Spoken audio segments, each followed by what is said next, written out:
के बारे में इतना तो कह ही सकता हूँ कि उनसे निशंक ही रहा व्यक्ति, फिर भी कहीं कहीं शंका क्यों उत्पन्न हो जाती है, प्रश्न उठता है। जो सबको निशंक स्वयं रहने वाले, निर्भीक रहने वाले, सबको अभय देने वाला व्यक्ति से क्यों व्यक्ति को शंका उत्पन्न होती है, क्यों शंका कर जाता है, ये आज जानने का पुरुषार्थ अपन करेंगे। क्योंकि हम उनके बारे में जब देखते हैं तो उनकी वीतराग मुद्रा और वीतराग मुद्रा के बाद उनके पास कुछ नहीं, जो पैदल चल रहा है, वाहन नहीं रखता, जो स्वयं अपने हाथों से केसलोच करते हो, अपने हाथों में आहार लेते हो, थाली भी नहीं रखता भोजन के लिए, हाथों में ही केसलोच करता, हाथों से किसी प्रकार की कोई ऐसे आपके कैंची वगैरह रख के जो कोई दाढ़ी कटिंग बनाते वो भी नहीं करते। फिर उनके बारे में शंका क्यों, जब इतना ही उनका बाहरी स्वरूप भी इतना निर्मल है और सब कुछ निर्मलता उनके पास है, फिर शंका कहाँ हो जाती देखना।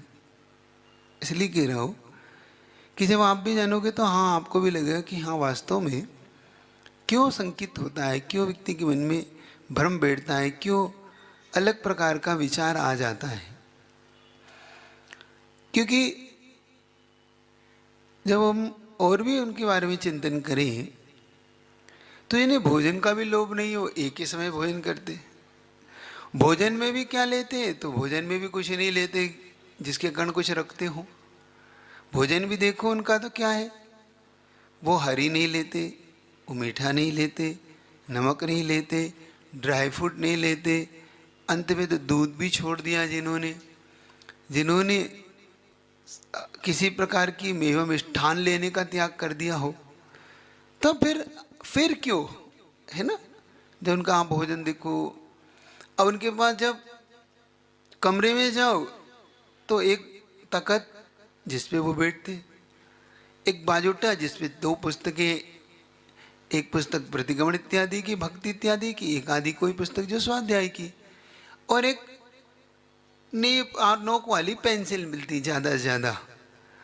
और जब मैंने उनकी पुरानी पुस्तकों उसमें देखा, जो पुरानी डायरी जब पलटता था, तो वो मुझे ऐसा लगा कि दादा गुरु ज्ञान सागर जी महाराज ने उनको दी होगी उस समय की। वो भक्ति इत्यादि में जब देखता तो ऐसा लगता था कि गुरुजी क्या 70-60 साल पुरानी पुस्तक आज तक, क्योंकि उसका पन्ना जर्जर होने के बावजूद भी उसे गुरुजी बड़े उस भाव से रखते कि क्यों पुस्तक बढ़ाऊं, क्यों एक पुस्तक की याचना करूं।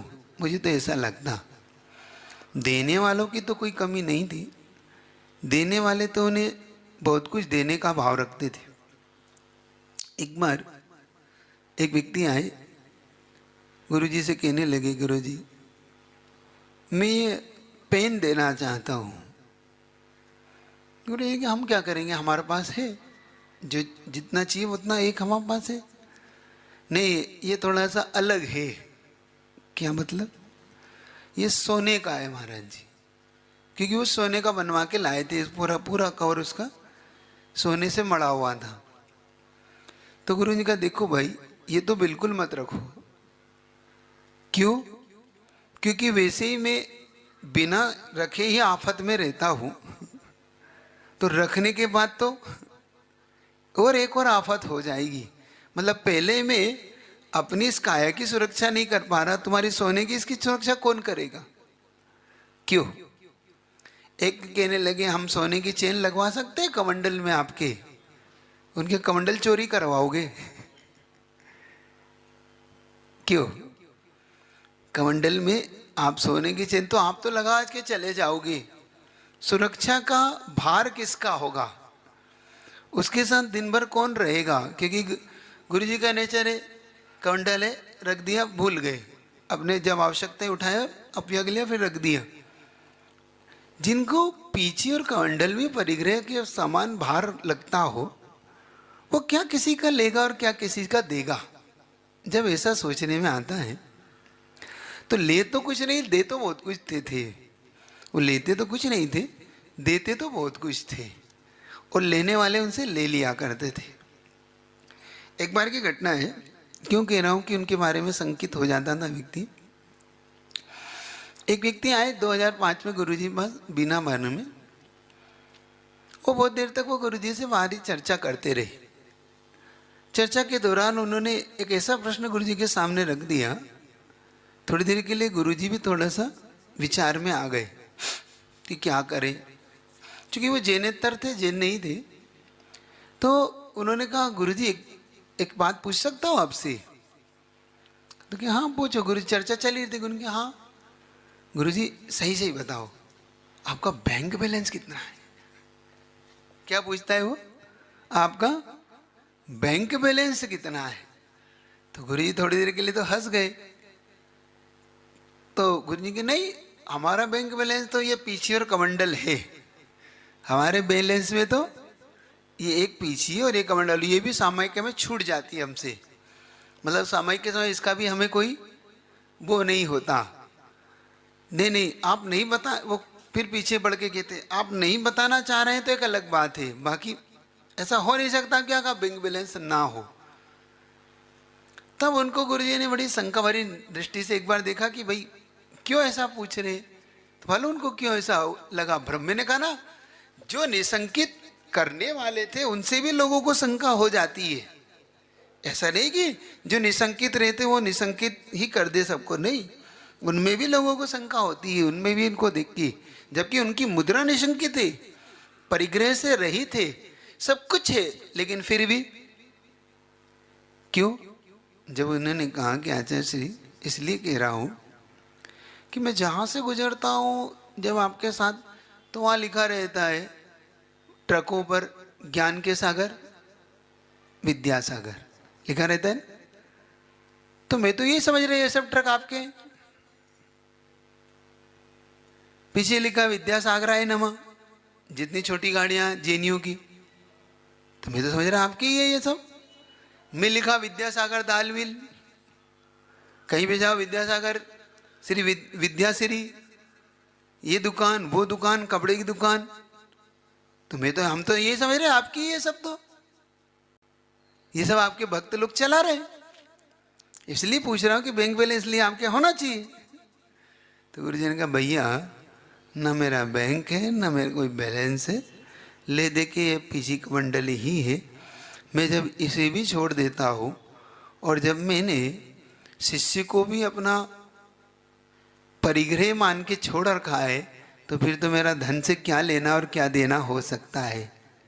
मेरे लिए तो शिष्य भी अपना नहीं है। और ये बात सच है, ये बात सच है कि वो कभी भी अटैच नहीं हुए। इतना संग, बड़ा संग बनाने के बावजूद भी किसी चीज से अटैच नहीं होते थे वो। शायद उन्हें अलग रहना ज्यादा भाता था कभी भी। क्योंकि इसलिए मैं बोल रहा हूं ये घटना, जब आचार्य श्री से एक बार भक्त लोग कहते हैं अपनी अपनी भावना रखते हैं, तो एक व्यक्ति कहने लगे आचार्य श्री आपको देखकर बड़ा आनंद आता है जब इतने बड़े संघ के नायक हैं आप, और शायद इतना बड़ा संघ कई हजारों वर्षों के बाद हुआ है, तो इतना बड़ा संघ देख के बहुत अच्छा लगता है आपको देख के और आपके संघ को देख के। तो गुरुजी ने एक ही लाइन में शायद उस सारे उत्तर को समेट दिया। छोटी सी लाइन थी लेकिन बहुत गजब की लाइन गुरुजी की थी। गुरुजी ने कहा भाई मैं किसी संघ का नायक नहीं हूँ, मैं तो सिर्फ अपनी आत्मा का गायक हूँ। मैं तो बस अपनी आत्मा का गायक हूँ, मैं किसी संघ का नायक वायक नहीं हूँ। ये तो जो कुछ है सिर्फ बना है गुरु कृपा से और ये उनका ही है। मैं तो कल भी गायक था और आज भी अपनी ही आत्मा का गायक हूँ। क्योंकि उन्हें अपने में रहना, अपने में जीना काफ़ी अच्छे ढंग से उन्हें आता था। शुरू से ही उन्होंने कभी किसी चीज़ का मोह नहीं किया। हर चीज़ में वो निर्बंध होकर रहे, डिटैचमेंट उन्होंने शुरू से ही रखा, जिन्हें शरीर से मोह नहीं हो, जिन्होंने शरीर का मोह नहीं पाला हो, वो क्या किसी का मोह पालेगा, वो क्या किसी चीज को चाहेगा। अब भ्रम होता है तो ये अपना और हमारा और आपका है। उन्होंने बड़े बड़े क्षेत्र बनाए, बड़े बड़ी प्रतिभा स्त्रियां जैसी जगह दी, पूर्ण आयु दिए, भाग्य दे दे, क्षेत्र दिए, और भी बहुत सी गौशालाएं दी। जब उनसे भी उनका अटैचमेंट नहीं रहा, कभी उसको भी उन्होंने कभी अपना मान के, जिसके प्रति उन्होंने थोड़ा सा भी भाव नहीं रखा। देख, जब भी हम आप और हम सब देखते थे, कोई भी जगह से वो बिल्कुल बिल्कुल निर्मोही होकर विहार कर जाते थे। कमेटी कहती, महाराज जी बस एक दिन रुक जाओगे तो इतना बड़ा काम हो जाएगा, 2 दिन हो जाएगा तो ऐसा। तो गुरु जी एक ही बात, नहीं मेरा काम हो चुका, बाकी सब हो जाएगा, मेरे करने से कुछ नहीं होता, सब हो जाएगा। उनकी कर्ता बुद्धि थी ही नहीं, उनको तो वो कर्तव्य मान के किया और आगे बढ़ गया। और नहीं भी होता तो कहते मैं क्या कर सकता हूँ, वहां के पुण्य इतना था।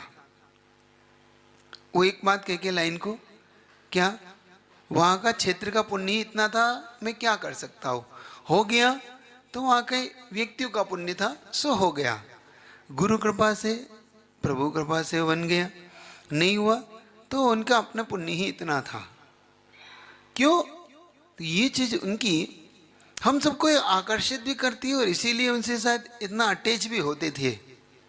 वो किसी से अटैच नहीं हुए, लेकिन हर व्यक्ति तो उनसे अटैच होता था, चाहे वो बड़े से बड़ा पद पे बैठा हुआ, प्रधानमंत्री पद पे भी क्यों ना हो, चाहे से वो छोटे से छोटा व्यक्तित्व भी क्यों ना हो। तब हम उनके इस व्यक्तित्व को जानने और समझने का जब हम पुरुषार्थ करते, तब हमें लगता था कि हम सब कैसे उनको जी पाएंगे, कैसे उनको समझ पाएंगे। उनको समझना बहुत दुर्लभ, बहुत कठिन, इसलिए कह रहा हूं। तो इस बात को हमेशा समझो और पकड़ो, कैसे वो हमेशा अपने आप को दूर रखना, किसी चीज से अटैच नहीं होके रहना। समझ में आया? एक बार तो हम लोग बिहार कर रहे थे, बिहार करते करते जब हम थोड़े से आगे हम लोग थे, तो गांव के लोग खड़े हो जाते ना, देखना वो गुरु जी की पहचान क्या बन गई थी, कैसे भ्रम होता है देखना। तो कुछ गांव के लोग, भाई अरे महाराज आ रहे, महाराज आ रहे। तो किसी ने कहा वो विद्यासागर जी आ रहे, बहुत बड़े संत हैं। तो 2-4-10 लोग गांव वाले लोग जो कहा, वो हम लोग भी सुन के बड़े बहुत देर तक तो हंसते भी रहे और आश्चर्य भी करते रहे। उन्होंने कहा कि हाँ वही विद्यासागर जी जिनके ट्रक चलते हैं। क्या? हाँ वो जो विद्यासागर जी लिखा रहता ना, वो वाले आ रहे हैं। देखो कैसा भ्रम। वो गाड़ियां, छोटी छोटी गाड़ियां जिनके नाम लिखे रहते हैं, वही जो ट्रक चलते हैं ना, वो वाले विद्यासागर जी आ रहे। तो हम बहुत देर तक हम लोग मुस्कुराते भी रहे कि देखो क्या गुरु जी की एक निष्प्रही संत की कैसी पहचान बना देते हैं लोग, है ना। और ये सब आपने तो लिख दिया, आपने तो गुरु भक्ति में लिखा कि नहीं, है ना, लिखते हैं ना, आप लोग लिख देते गुरु भक्ति के कारण ये सब, कि नहीं हम तो गुरु जी की भक्ति में लिख रहे, लेकिन वो किसी से अटैच नहीं हो रहे। ये समझना, देखना कि कितना उनका निष्प्रहिता, निर्हीता, निर्भीकता उनके किस प्रकार से समाई थी। कभी नहीं, डर तो उनको शायद सताते नहीं थे, कभी किसी चीज का लोभ नहीं सताता था, और साधना की तो उनकी जैसा नेचर सा था। एक बार हम लोग गुरुजी के साथ बिहार कर रहे थे अमरकंटक के लिए, 2009 में या 2006 में की बात है, जब पहले हम लोग डिंडोरी होते हुए हम लोगों ने एक रास्ता पकड़ा, निवास होते हुए, निवास से डिंडोरी होते हुए ये वाला रास्ता पकड़ के हम लोग वहाँ पर अमरकंटक के रास्ते पे थे। और संयोग की बात थी कि डिंडोरी पार करके गुरुजी के पैरों में इतने छेद हो गए, बहुत भीषण गर्मी कारण वो, और चूंकि वो छेद वहाँ पर छाले पड़ जाते हैं ना, तो जो छाले पड़ गए तो वहाँ पे पानी निकल के वहाँ पे वो छोटे छोटे कंकर उनमें प्रवेश कर गए। छोटे छोटे 20-25 कंकर वो अंदर जब प्रवेश कर गए तो उनको बुखार हल्का हल्का आने लगा। और बुखार आने के बाद मुझे अच्छी तरह याद है कि उस समय मुझे शायद अति भक्ति के अतिरेक के कारण मुझे डांट भी खाना पड़ी। वो क्या थी बता देता हूँ।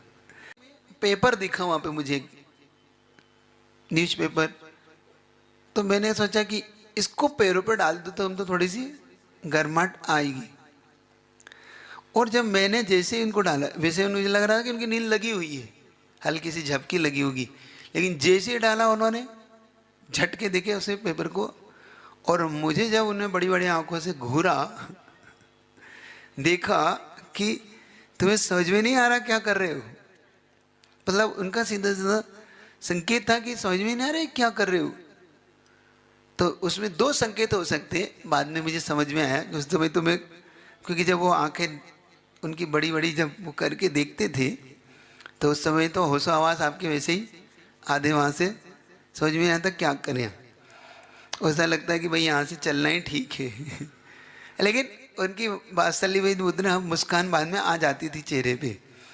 तो उसमें 2 कारण लगे, एक तो उनका त्याग है इसलिए डालना नहीं था मुझे, दूसरा उन्हें मुझे बाद में समझ में आया कि शायद उन्हें लगा कि ये भाई इसमें जो अक्षर लिखे वो श्रुत हो सकता है, क्योंकि वो भी तो बीजाक्षर हैं।